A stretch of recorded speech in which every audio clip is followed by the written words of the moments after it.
I'm John Miglash for the Wisconsin DMA and the International Society for Strategic Marketing. You might want to join the Wisconsin DMA. For heaven's sakes, we come to you all the time. We bring you all this great content. Say, it's not that great. Okay, well, what other association does this for you? Nobody, right? So let's get over here and start the news. I thought this was interesting. Oops. Go over here to this. Got to click the right window. And what the heck is that about? I still got some spreadsheets open, which I can get rid of like that. I'm getting better at this. Honestly, I am, but I don't have much room for me in there. I hope you enjoy this. Okay, so 25% of women are wearing less makeup. And so I don't have much to say on this because I don't really know that much. But I do know that it seems to me L'Oreal opened 100 new stores or is planning to open 100 new stores. And skincare products are climbing. And so I asked my daughter, who's, 30-ish, what was up with that? And she said, well, 25% of women are wearing less makeup, but 25% are wearing 100% more. She says the Instagram craze has got young women just slathering it on because they think that's the way you get a good photo. So, as usual, we have to take all of our news with a grain of salt and get secondary opinions on most of it. Okay, this was an interesting one because I know that a lot of catalogers are up late at night thinking, "Am I relevant? Am I attracting long-term good employees?" And when I was growing really super fast, running a catalog company, we grew from 0 to 10 million in 3 years, I think, and we were hiring a lot of temps because none of the people that were the managers had any management training or experience. And the one thing they hated was firing people, and so we used temps so that we could not have to fire them. They'd just have to call the temp agency who they liked. They liked the people who worked there, and they'd call and say, "Please don't have Sam or Sally come back tomorrow." And that was all they had to do. So there was no friction on deciding that someone wasn't working out. Now what happened was we had a very, very open. I mean, they just send people, right? And I don't know how they interviewed them. And I think a lot of people didn't. People hid their past. So we found out that occasionally people were doing drugs in the restrooms. We found occasionally that we had sexual harassment complaints about a worker. We found out that one worker one time was actually on work release from prison, which would have been okay, except they were also booking fake orders. So a company would call in and ask about an item, and they'd put it in the computer as if they had purchased it. And in those days, we were open account because we were business to business. So it looked like this person was a star salesperson. But it turned out that most of their sales were fake. And when someone would follow up on where was the artwork, where was the rest of the process, we'd find out that they had no intention of ordering it yet. They were just kicking tires.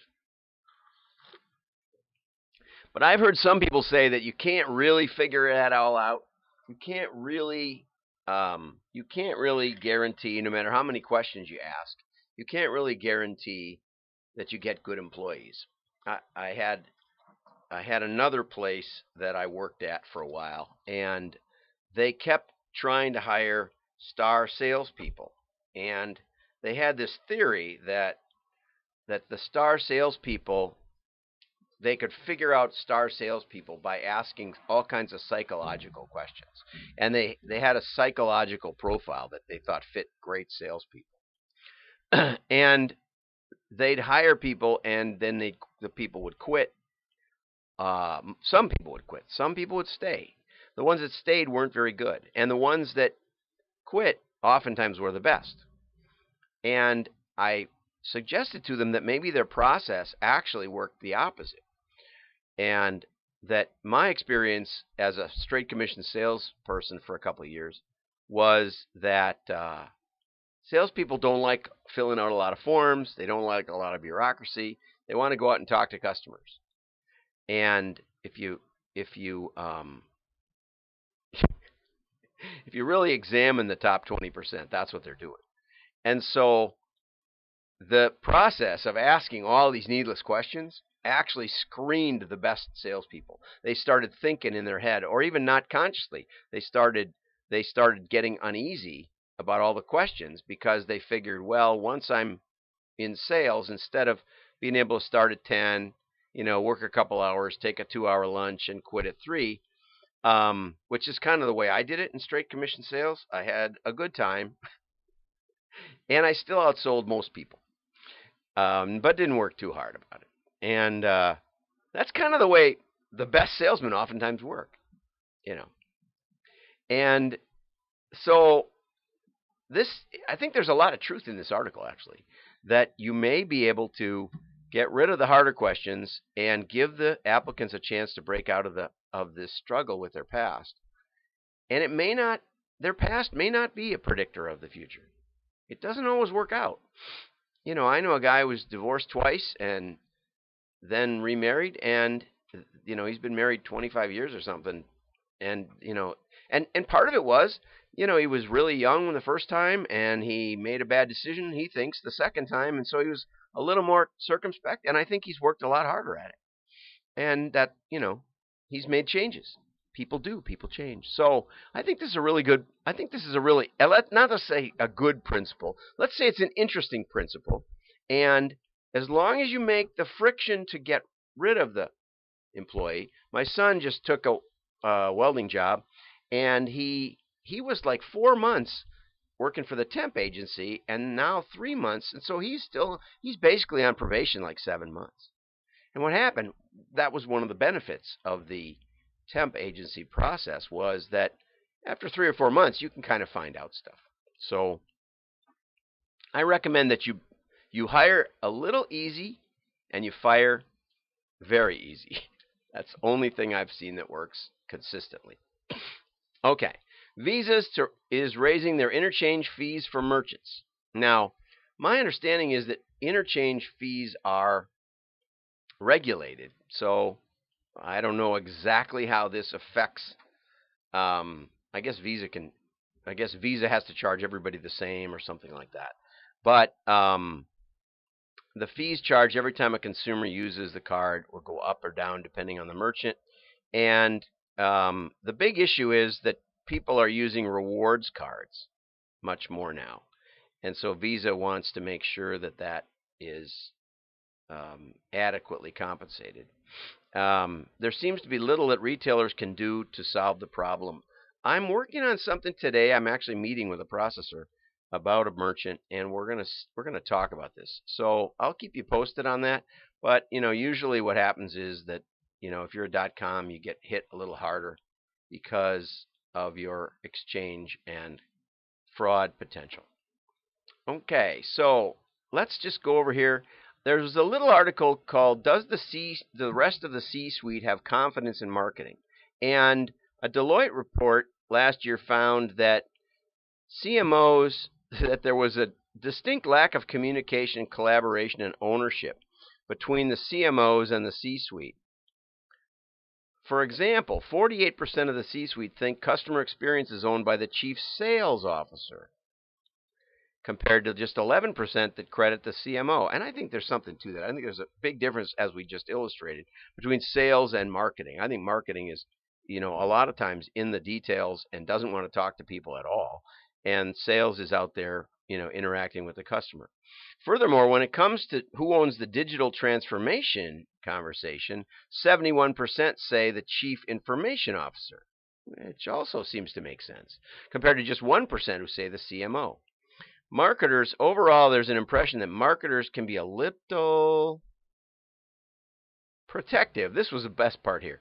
Reluctant to properly take on any input from across the boardroom, but they will always present their findings with the greatest fanfare.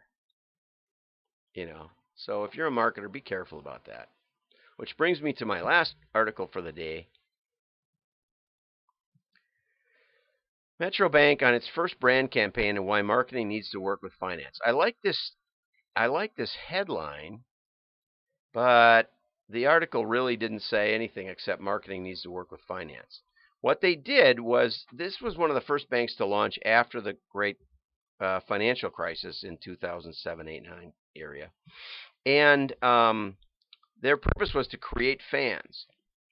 Welcome. I see somebody came in. Customer experience. So they were working on customer experience rather than building its own brand. Interesting. Now, how does that shake out? Does everybody smile? Do they give you a lollipop when you get to the bank? No, that wasn't what they did. And this is the important part. They adjusted their opening times. So they opened at 8 a.m. and were open till 8 p.m. because people work. And it's hard to go to the bank if they open at 9 and close at 3. Okay? They had free coin counting. And you could walk out of the bank if you open an account with a debit card. So it's very convenient and gets you started in banking. Now, those things are not, to me, they're not customer experience as much as they are customer success.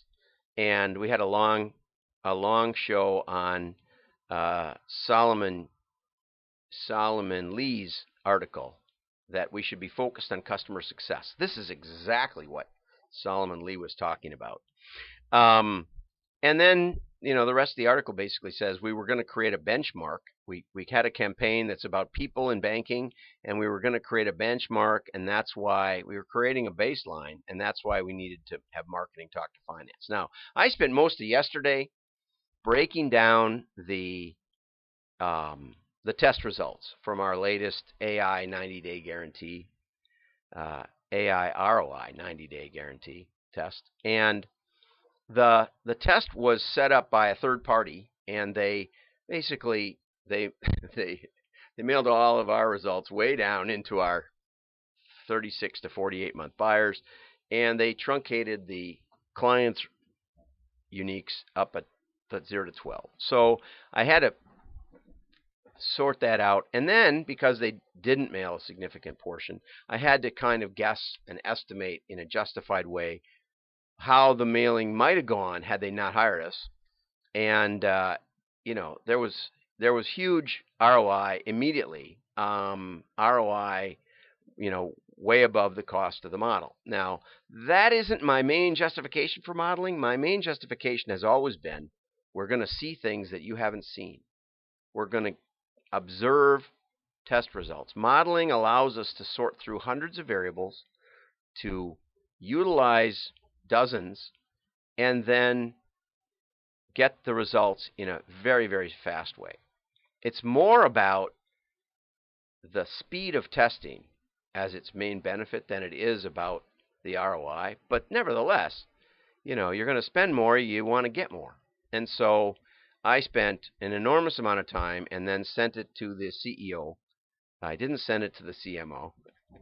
I didn't send it to the marketing person. I want the CEO to understand it. And then also a fairly lengthy call with the CFO of another prospective client, because we want them to understand that is one of our main connections, is with the CFO. And that's what we do. So unfortunately, this article didn't really explain much of why, except they were building a baseline. But building tests are better. Building valid results are better. Even if there's not fanfare, even if you don't win by as much as you hoped, you got to make it real. I'm John Miglosh. Have a great day. Like and share. Your friends will think you're smart. You'll be a hero. Bye-bye.